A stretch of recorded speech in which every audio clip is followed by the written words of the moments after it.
Not only is this next story madness, this story is actually just kind of nasty. Let's go.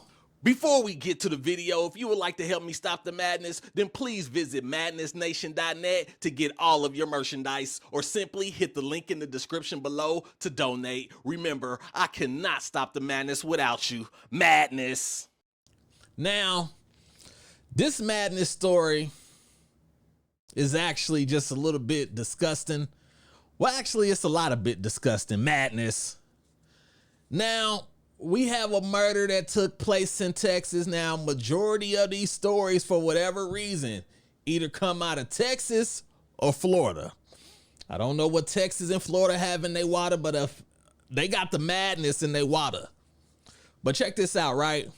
So I want you to take a look at this man on the screen, and I want you to take a look at his fiancé. One of these people are no longer with us. Now listen to this story because it gets crazy, all right? You got to listen to the whole thing. Madness. It says the suspect in a recent Denton murder reportedly told police he shot his fiancée with a shotgun weeks before her body was discovered in his home. It says, according to an arrest warrant affidavit, Denton police conducted an interview with William Joseph Oddo III, who's 52, after finding his fiancee, 39-year-old LaVera Wardell, which is her right there in the picture, dead in the apartment they shared in the 5200 block of Parr Drive. Oddo reportedly told police, who had been alerted to a very foul smell coming from the apartment, that he and Wardell had gotten into an argument on May 6th.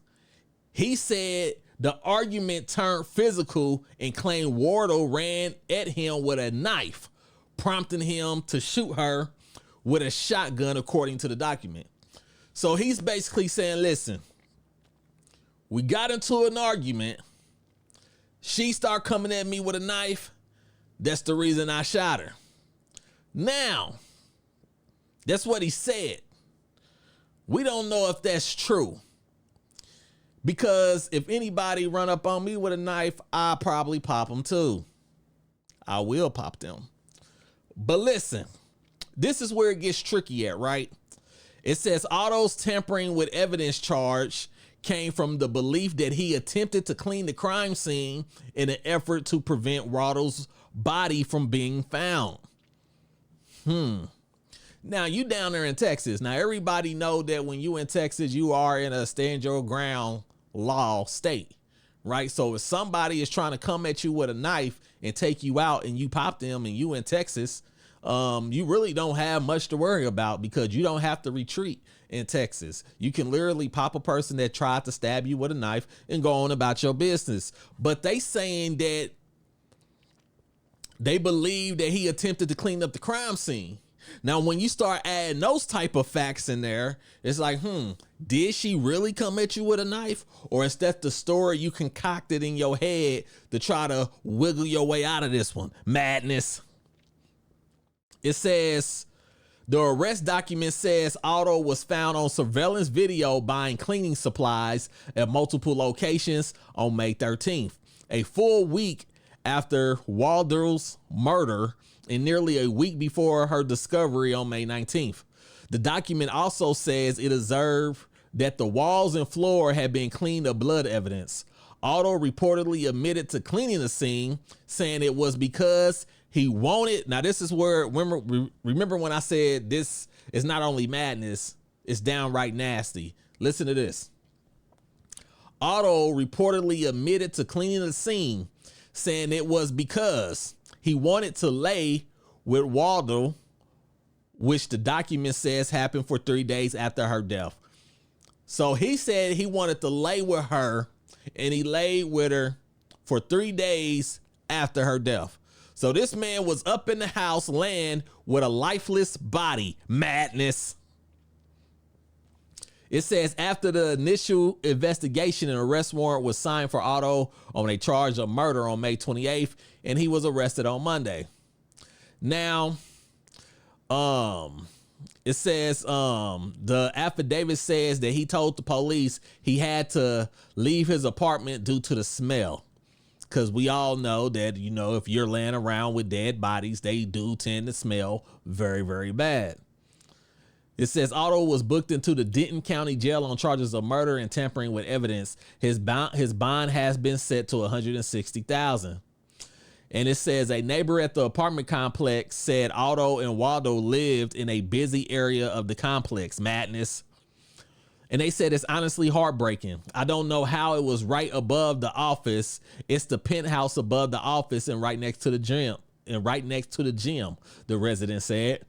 Didn't police say there was a history of domestic violence calls related to the couple? Now, this is absolutely disgusting. You know, rest in peace to the fiance here. But this is the thing, right? He's saying that, well, her name is LaVera Wardell. He's saying, hey, she was coming at me with a knife. But all his actions that took place after the situation doesn't seem like a person that came at you with a knife. It seems like you shot her and then tried to hide the evidence. And would the police have ever been notified if the smell of her body wouldn't have became so foul that the neighbors had to call it in due to a foul smell?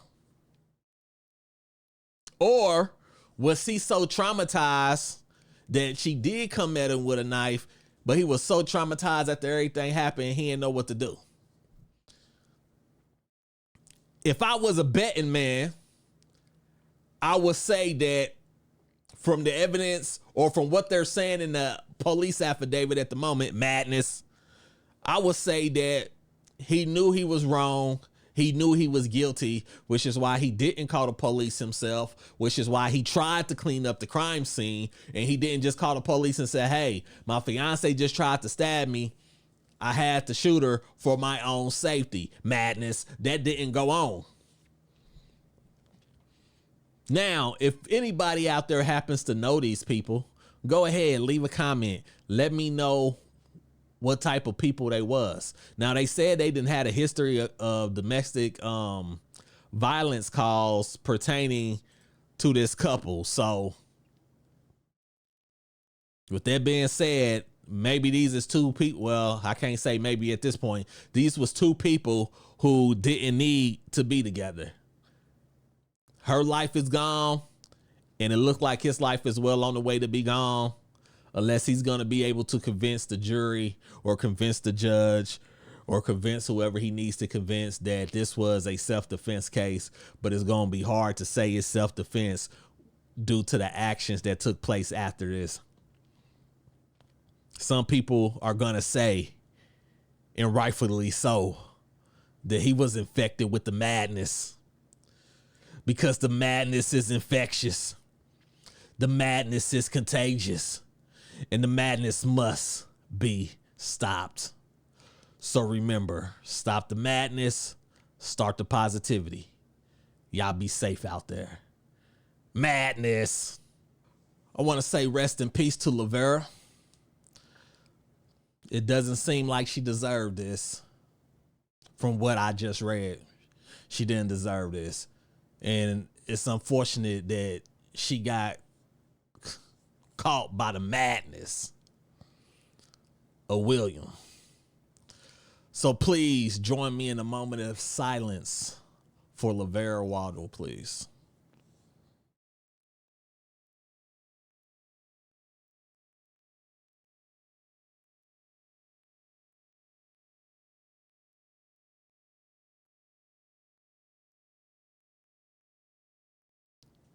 Thank you.